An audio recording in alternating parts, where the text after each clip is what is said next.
जाए एकता दुनिया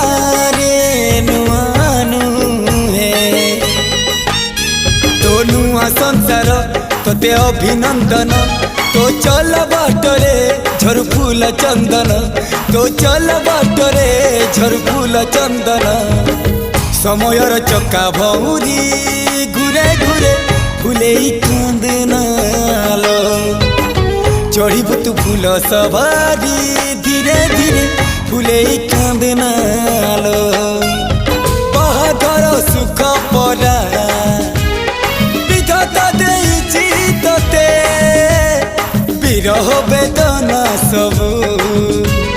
सहिबाकु हवा मते।